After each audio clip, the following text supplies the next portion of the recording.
प्रिय विद्यार्थियों, मेरे इस YouTube चैनल में आपका स्वागत है। आज हम अपने इस वीडियो के अंतर्गत हिंदी एकांकी क्या है, उसका किस प्रकार का स्वरूप होता है, हिंदी एकांकी के तत्व क्या क्या हैं, इन सभी तथ्यों पर एक विशद इस वीडियो में हम चर्चा करेंगे। सबसे पहले तो ये जानना आवश्यक है कि एकांकी वास्तविक अर्थों में है क्या। एकांकी की यदि हम शब्द की व्युत्पत्ति पर यदि ध्यान दें तो एकांकी का अर्थ है एक अंक की, अर्थात ऐसी रचना जिसमें एक अंक हो। अंग्रेजी में एकांकी हेतु जिस शब्द का प्रयोग किया जाता है वो है वन एक्ट प्ले। अब यहाँ विचारणीय बिंदु ये है कि एकांकी आखिर किस विधा को प्रदर्शित करती है।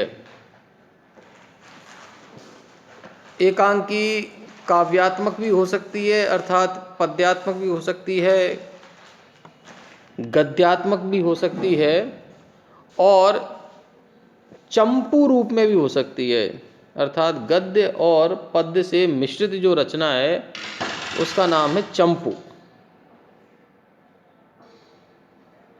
दूसरा, यदि इसके जो महत्वपूर्ण चीज़ है उस पर हम बात करें तो वो है, जैसे हम अंग्रेजी का जो समानार्थक शब्द है या टर्म है one act play. One act का मतलब एक कार्यावस्था और प्ले का मतलब नाटक। वैसे ही हिंदी में एक अंक, अंक शब्द जो है वो नाटकों के अंतर्गत इसकी चर्चा की जाती है, इसलिए ये नाट्य विधा है।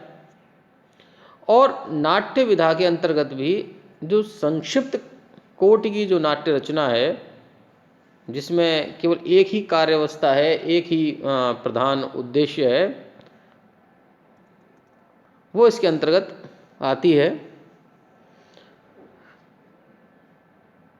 काव्येषु नाटकम रम्यम, अर्थात नाटकों में, काव्य में नाटक जो है वो रमणीय है।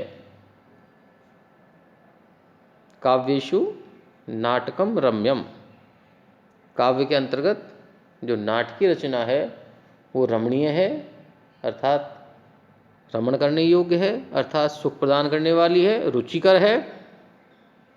ये कहकर जो नाटकों का जो महत्व है उस महत्व को रूपायित किया गया है।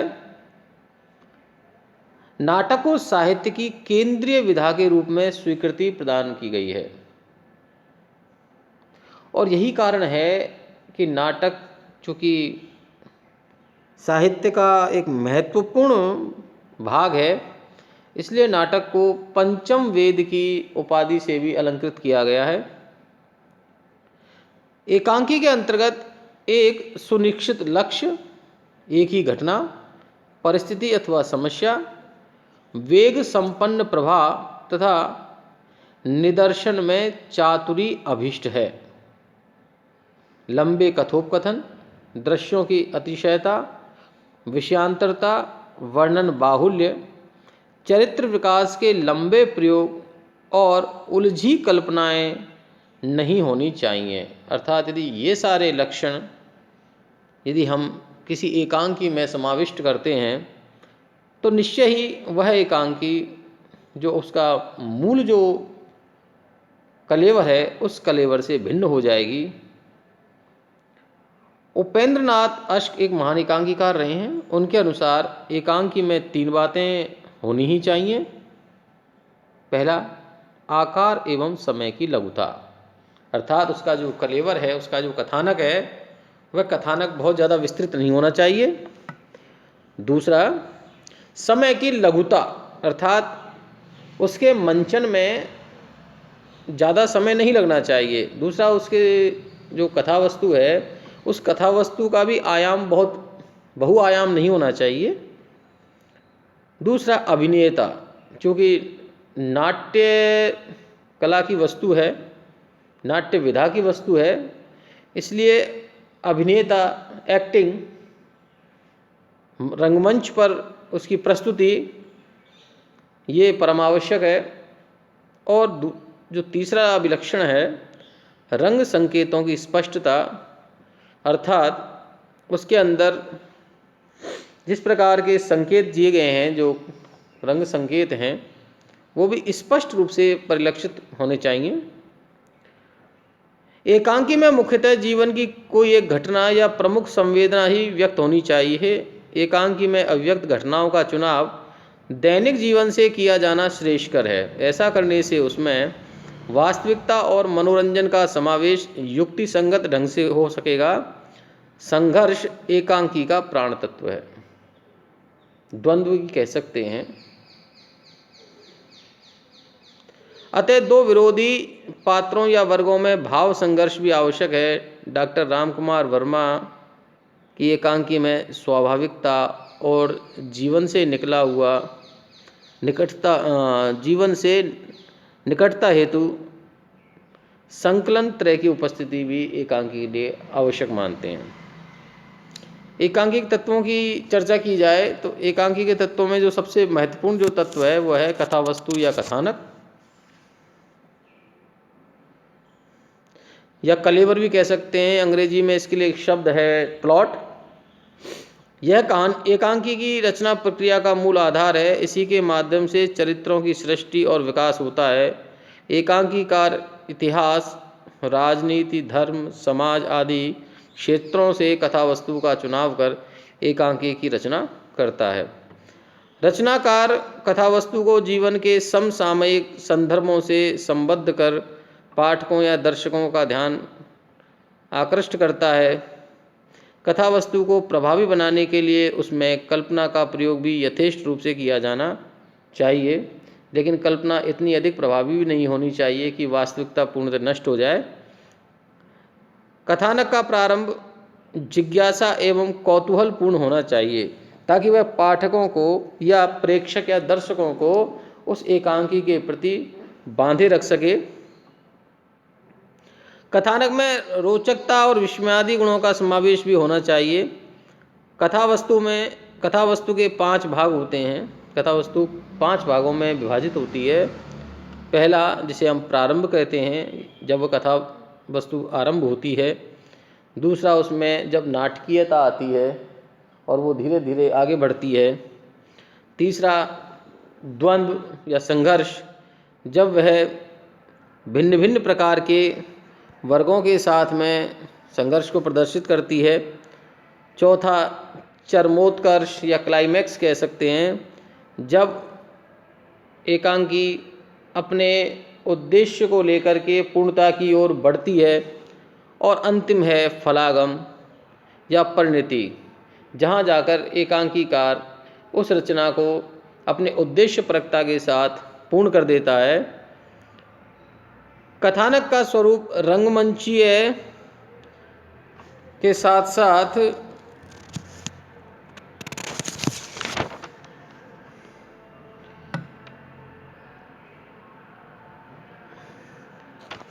दर्शक के सामने रंगमंचीय सूचना के साथ ही दर्शक के सामने स्पष्ट हो जाता है।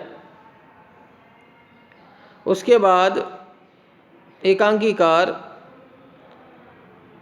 आकर्षक ढंग से कथानक का आरंभ करता है। नाटकीयता और अंतर्द्वंद्व कथा वस्तु को रोचकता प्रदान करते हैं। जहाँ नाटकीय संघर्ष या अंतर्द्वंद अपनी चरम सीमा पर पहुँच जाता है, उसे चरमोत्कर्ष कहा जाता है। कथा वस्तु में सहज गत्यात्मकता का होना परमावश्यक है। सफल और प्रभावी नाट्य रचना हेतु यह आवश्यक है कि फलागम के साथ उसकी समाप्ति हो, अर्थात नाटक अपने उद्देश्यपरकता को पूर्ण रूप से प्राप्त करके ही समाप्त हो। नंबर 2, संवाद या कथोपकथन, जिसे हम डायलॉग्स कहते हैं। जो पात्र जो आपस में बातें करते हैं उन बातों को डायलॉग्स कहा जाता है। यह एकांकी या नाटक रचना का प्राण तत्व है, या ये कहें कि कहानी और एकांकी को जो पृथक करता है वो उसका संवाद ही है। रचनाकार इसी के माध्यम से चरित्रों का विकास और कथानक को आगे बढ़ाता है। संवाद सरल और संक्षिप्त होने चाहिए। रोचकता एवं स्वाभाविकता से युक्त संवाद रचना को प्रभावी और सफल बनाते हैं। संवाद पात्रों के अनुसार एवं प्रसंग अनुकूल होने चाहिए, अर्थात यदि हम किसी अभिजात वर्ग के पात्रों के साथ चर्चा दिखा रहे हैं तो वह निश्चय ही भाषा जो है वो परिष्कृत होनी चाहिए, और यदि हम ग्रामीण परिवेश के पात्रों के मध्य वार्तालाप दिखा रहे हैं तो वह वहाँ की जो देश भाषा है या देश बोली है, ग्रामीणत्व जो उसका भाव है वह स्पष्ट रूप से परिलक्षित होना चाहिए, क्योंकि तभी रचना स्वाभाविकता को प्राप्त होती है और उसके साथ लोगों का जो तादात्म्यीकरण है वो पूरी निष्ठा के साथ हो पाता है। संवाद पात्रों के अनुसार एवं प्रसंगानुकूल होने आवश्यक हैं। संवादों के माध्यम से ही पात्रों के अंतः संघर्ष और पारस्परिक संघर्ष की अभिव्यक्ति होती है। संवाद उद्देश्यपूर्ण और साभिप्राय होने चाहिए। एकांकी अथवा नाटक की मूल संवेदना के प्रकटीकरण का माध्यम भी संवाद होते हैं। इस प्रकार रचना भाषाई जीवंतता प्राप्त करती है। तीसरा जो महत्वपूर्ण जो तत्व है वो है पात्र एवं चरित्र चित्रण। नाट्य रचना में रचनाकार कथानक को मूर्त एवं जीवंतता प्रदान करने हेतु अनेक पात्रों की सृष्टि करता है और इन्हीं पात्रों के माध्यम से अपने विचारों को अभिव्यक्त करता है। पात्र ही कथा को विकास और गति देते हैं, क्योंकि आपस में जो भी चर्चाएं पात्रों के मध्य होती है जो संवाद कहलाती है, उसी संवादों के माध्यम से कथा वस्तु को आगे बढ़ाया जाता है। बिना पात्रों के कथा वस्तु ना आगे बढ़ेगी, ना ही संवादों का कहीं नामो निशान होगा। पात्र योजना के प्रभावी होने के लिए आवश्यक है कि पात्र सामान्य जनजीवन से संबंध रखने वाले हों, अर्थात हमारे बीच के हों। इसके साथ ही उनका अपना स्वतंत्र एवं निजी व्यक्तित्व हो। पात्रों का व्यक्तिबोधी कथा वस्तु को सहज विकास प्रदान करता है। पात्रों की क्रियाशीलता में ही एकांकी या कथानक की सफलता निहित रहती है। पात्रों की संख्या समुचित होनी चाहिए। एकांकी का जो प्रमुख पात्र है वो नायक अथवा नायिका होते हैं। इन तीन जो हैं तत्वों के बाद जो चौथा तत्व है वो है भाषा शैली। बिना भाषा के किसी भी हम नाटक या साहित्य की किसी विधा की हम उपस्थिति कर ही नहीं सकते। उसका सृजन जो है कहीं ना कहीं भाषा पर ही आधारित है। तो भाषा भाव और विचारों की संवाहिका है और वह अभिव्यक्ति का सशक्त माध्यम है। जो पात्र विचार करते हैं या नाटककार या एकांकीकार का जो भी उद्देश्य होता है, उस उद्देश्य को वह पात्रों के माध्यम से हमारे सम्मुख प्रकट करता है। उस सब के लिए उसका भाषा होना बहुत आवश्यक है। किसी नाट्य रचना के प्रभावी क्रियान्विति हेतु भाषा और शैली का विशिष्ट महत्व है। भाषा का पात्रानुकूल एवं बोधगम्य होना परमावश्यक है। ऐसी भी भाषा ना होनी चाहिए कि जिसको हम सहज रूप से ना समझ सकें। भाषा प्रसंगानुकूल भी होनी चाहिए। भाषा संप्रेषणीय होनी चाहिए। भाषा का जो सबसे बड़ा जो गुण है वो संप्रेषणीय, अर्थात जिस प्रकार के भाव या विचार जो पात्रों के हिसाब से रखे गए हैं वही बिल्कुल उसी रूप में दर्शक या प्रमाता या प्रेक्षक तक पहुंच जाएं। ये सबसे महत्वपूर्ण चीज़ है, क्योंकि इसी पर जो इस पूरे साहित्य का जो इसकी महत्ता है वो निर्भर करती है। एकांकी में भाषा के साथ साथ शैली पर भी विशेष ध्यान दिया जाना चाहिए कि भाषा शैली किस प्रकार की हो। एकांकी में नाटकीय शैली होना आवश्यक है। सबसे महत्वपूर्ण जो भाग है वो है उद्देश्य। प्रत्येक रचना अपनी कोई ना कोई उद्देश्य पाठक या दर्शक के सामने प्रस्तुत करती है। एकांकीकार भी विभिन्न चरित्रों के संवादों के माध्यम से अपने विचारों को अभिव्यक्त करता है। सफल एकांकी वह है जो अपने उद्देश्य का कथन करके सांकेतिक ढंग से अभिव्यक्ति दे, यानी जो उसका उद्देश्य है वो जो दर्शक या प्रेक्षक है उसको वो पूरी तरह से उद्देश्य समझ में आना चाहिए कि आखिर इस एकांकी का उद्देश्य क्या है।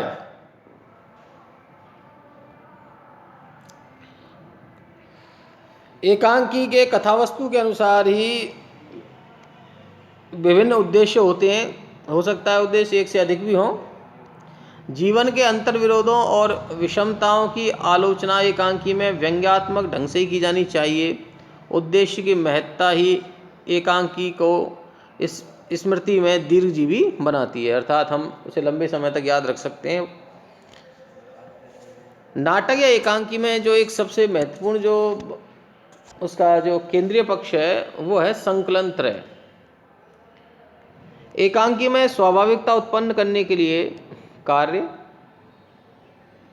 काल या समय और स्थान की एकता का होना परम आवश्यक है, अर्थात एक समय में एक स्थान पर केवल एक ही प्रकार की घटना या कार्य का उल्लेख हो।